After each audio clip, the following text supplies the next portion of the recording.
ஒருவேளை over hype கொடுத்ததுனால இந்த படத்துக்கு உண்மை இந்த 2000 கோடியை தொடும் எல்லோரும் வாய்ப்பிழந்து பார்ப்பார்கள் அப்படியெல்லாம் பூஸ்ட் பண்ண மக்கள் எதிர்பார்ப்பு பெருசாகும். சிறுத்தை நல்லா பண்ணாங்க. விவேகம்னு ஒரு படம் சத்யஜோதி சரியா பண்ணல, ஃபெயிலியர். அஜித் கூப்பிட்டு விசுவாசம் ஒரு படம் அதான் நல்லா பண்ணாரு. சிறுத்தை சிவம் பிரமாதம். அதுக்கப்புறம் அந்த ஒரு வெற்றி படம், ஒரு தோல்வி படம், அப்படி வந்து இந்த படம் நல்லா பண்ணியிருக்கு. சுசித்ரா போல லூசுகளை பற்றிலாம் பேசுறது அதெல்லாம் இந்த திடீர்னு வந்து அதை பற்றி ஒவ்வொருத்தரை பற்றியும் குறை சொல்லி அவங்க அப்படி கமலஹாசனை ரசிகர்கள் மத்தியில வந்து பயங்கர எதிர்பார்ப்புகளோடு வந்த படம் தான் கங்குவா. படம் பார்த்தீங்களா? உங்களுடைய கருத்து என்ன? இல்லைம்மா, நான் ரொம்ப வருத்தம். ஏன்னா என் ப்ரொடியூசர் ஏறக்குறைய 300 கோடி ரூபாய்க்கு மேலே செலவு பண்ணி அந்த படத்தை எடுத்திருக்காரு.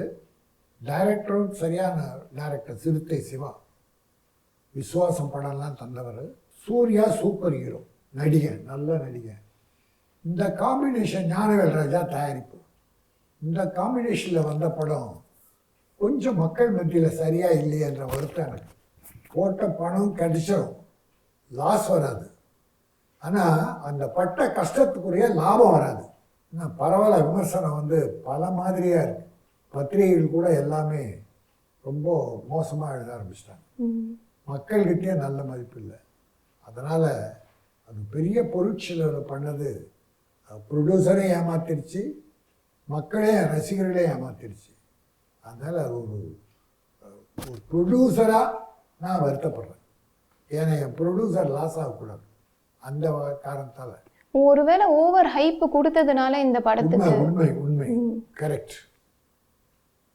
எந்த ஒரு படம் வர்றதுக்கு முன்னால பெருசா பூஸ்ட் பண்ணி இது 2000 கோடியை தொடும் எல்லோரும் வாய்ப்பிழந்து பார்ப்பார்கள் அப்படியெல்லாம் பூஸ்ட் பண்ண மக்கள் எதிர்பார்ப்பு பெருசாகும். அப்படி எதிர்பார்ப்போடு போகும்போது ஏதாவது ஒரு புள்ளி குறைஞ்சா கூட அவன் வெக்ஸ் ஆயிடுறான்.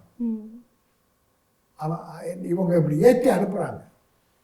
சாதாரண விளம்பரம் பண்ணி அது போய் படம் சுமாராக இருந்தால் கூட ஏற்றுக்குவோம். அதனால் அதிகமான விளம்பரம் கூட படத்தை பாதிக்கும். நல்லா இருந்துச்சுன்னு வச்சுங்க, கதை நல்லா இருந்துச்சுன்னா பிக்கப் ஆகிடும். கொஞ்சம் ரசிகனுக்கு பிடிக்கலைன்னா பொட்டு விழுந்துடும். அந்த கதி தான் இது. இந்த மாதிரி வந்து நிறைய படங்கள் வரதுனால ஃபேன்ஸுக்கும் சரி ப்ரொடியூசருக்கும் சரி நிறைய அதிருப்தியை ஏற்படுத்துது. ஸோ இதை பற்றி சொல்லுங்க. ஆமாம், நிறைய லாஸ். இப்போ என் ப்ரொடியூசர்ஸ் எல்லாம் இது பெரிய படங்கள் எடுத்து பல ப்ரொடியூசர் லாஸ் ஆகிருக்காங்க. ஆனால் அதே சமயம் சின்ன படம் எடுத்தது இப்போ லாபம் அடைஞ்சிருக்காங்க. ரப்பர் பந்துன்னு ஒரு படம், சின்ன பட்ஜெட், பெரிய லாபம். அதே மாதிரி சூரியன் எடுத்த ஒரு படம் வெற்றிமாறன், விடுதலை படம், விடுதலை அதுவும் நல்லா போச்சு. அப்போ ஒரு சின்ன ஹீரோ பெரிய ஹீரோவுக்கு வர்றாரு. அது காரணம் என்ன? கதை அற்புதமான கதை, எடுத்த விதம் அற்புதம், அந்த மக்களுக்கு சொன்ன விதம் பிரமாதம். அதை மக்கள் ஏற்றுக்கிட்டாங்க. ஹீரோ யாருன்னு பார்க்கல, கதை என்னன்னு பார்த்தாங்க, பிடிச்சது போறாங்க. அதுக்கு தான் இந்த ரப்பர் பந்து, முன்னால டாடா, அப்புறம் குட் நைட், போர் தொழில், இந்த மாதிரி பல படங்கள், சின்ன படங்கள்லாம் பெரிய படமாயிருக்கு. அதனால் கதையை நல்லா பண்ணால் ஹீரோ பற்றி கவலை இல்லை. நல்ல படம் எடுத்தீங்கன்னா மக்கள் பார்க்க தயாராக இருக்காங்க. அதான் இன்னைக்கு நிதர்சனம். இப்போ நீங்கள் சொன்ன மாதிரி கதை அப்படின்னு எடுத்துக்கிட்டா கங்குவா படத்தில் சிறுத்தை சிவா இன்னமும் கொஞ்சம் பெட்டராக பண்ணியிருக்கலாம். இன்னும் கவனமாக இருந்தால் நல்லா பர்ஃபார்ம் பண்ணியிருக்குமா? பண்ணியிருந்தா இன்னும் நல்லா இருந்திருக்கும். அவர் சிறுத்தை நல்லா பண்ணார். விவேகம்னு ஒரு படம் சத்யஜோதி சரியா பண்ணல, ஃபெயிலியர், லாஸ். அஜித் கூப்பிட்டு விசுவாசம்னு ஒரு படம் கொடுத்தாரு, அதான் நல்லா பண்ணார். சிறுத்தை சிவா பிரமாதமாக போச்சு. அதுக்கப்புறம் அப்படி ஒரு வெற்றி படம், ஒரு தோல்வி படம், அப்படி வந்து இந்த படம் நல்லா பண்ணியிருக்கணும். வித்தியாசமான கதை, அதை ஒழுங்காக பண்ணியிருக்கணும். எங்கே கோட்டை விட்டாருன்னு நமக்கு தெரியல. ஏன்னா அது இயக்குநர்களின் வேலை, அதை ப்ரொடியூசர் கவனிச்சிருக்கணும்.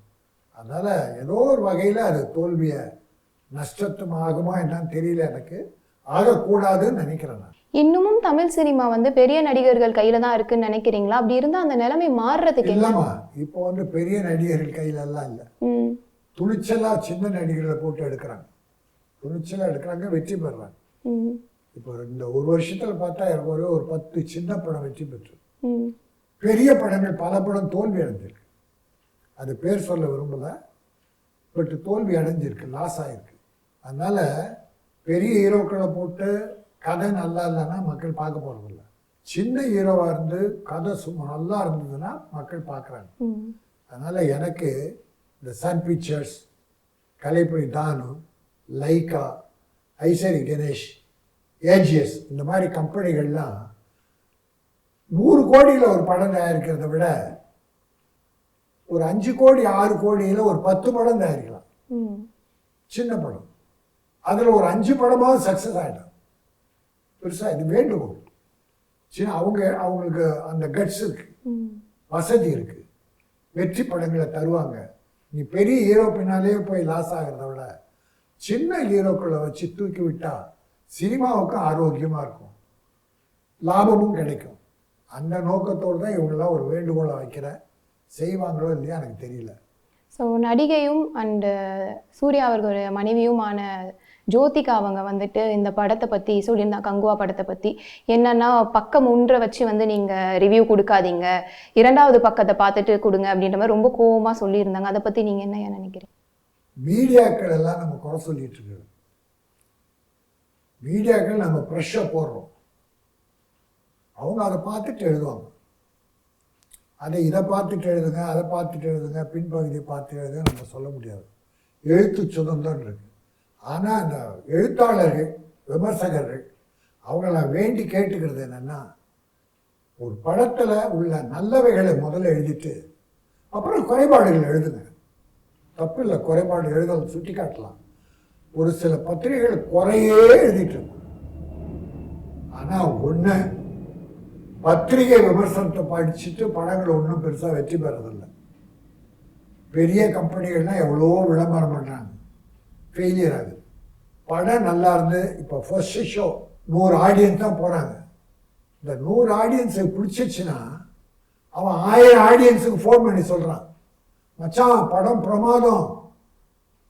அதுதான் படத்தை தூக்கும், மவுத் டாக். அதனால விமர்சனம் எழுதுவதால் மட்டும் ஒரு படம் முழு வெற்றி பெறுவதில்லை. ஆனால் விமர்சனமும் வெற்றிக்கு ஒரு காரணம். அப்போது விமர்சனம் பண்ணுறவங்க, ப்ரொடியூசர் எவ்வளோ கஷ்டப்பட்டு படம் எடுத்திருப்பாரு. நாம் வேண்டா வெறுப்பா எழுதி வேண்டாதெல்லாம் எழுதுறத விட நல்லவைகளை முதல்ல சுட்டி காட்டு, கடைசியில் குறைபாடுகளை சுட்டி காட்டுங்கன்றத ஒரு வேண்டுகோளாக நான் விமர்சனம் எழுதுகிற எழுத்தாளர்களுக்கு, பத்திரிகையாளர்களுக்கு தெரிவித்துக் கொள்கிறேன், கேட்டுக்கொள்கிறேன்.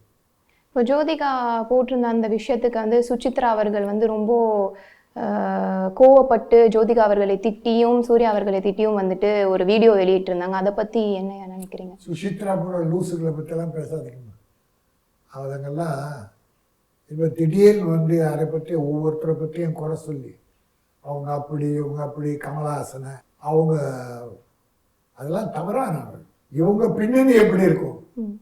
இவ்வளோ பேருடைய பின்னணியை பற்றி நீ சொல்கிறிய, அப்போ உன் பின்னணி எப்படி இருக்கும்? அதனால சுசித்ரா இடையில அடங்கி போச்சு, இப்போ மறுபடியும் தொடங்கியிருக்கா. இடையில கொஞ்சம் பரபரப்பாக இருந்தது, அப்புறம் இப்போ காணாமல் போயிடுச்சு. இப்போ திரும்ப இந்த ஜோதிகா அந்த ட்வீட் போட்டிருந்தாங்க இல்லையா, அதை தொட்டா பத்திரிகை விளம்பரம் கிடைக்கும், வீடியோ விளம்பரம் கிடைக்கும். அதனால் இதை டச் பண்ணுறேன். இதெல்லாம் தேவையில்லாத வேலை. ஏன்னா ஜோதிகா சூர்யா கல்யாணம் பண்ணி குழந்தை குட்டிகளோட வாழ்ந்துக்கிட்டு இருக்காங்க, அவ்வளோதான். அவங்க எந்த படத்துக்கும் விமர்சனம் எழுதுனதில்லை. இது தான் சொந்த படம் கங்குவா, அதை பற்றி ஒரு அறிக்கை மாதிரி விட்டுருக்காங்க. இது அதிசயமாக இருக்குது. ரைட், பரவாயில்ல, ஒரு வேண்டுகோள், அவ்வளோதான். அவங்கள அட்டாக் பண்ணி சுசித்ரா பேசுகிறதெல்லாம் தேவையில்லாத, நம்ம அதை பொருட்படுத்தவே கூடாது. அது ஒரு அதை தூக்கி போட்டோம். அப்போ தான் அவங்கெல்லாம் அடங்குவாங்க. ரொம்ப மகிழ்ச்சிமா. நன்றி, வணக்கம். நன்றி சார், நன்றி.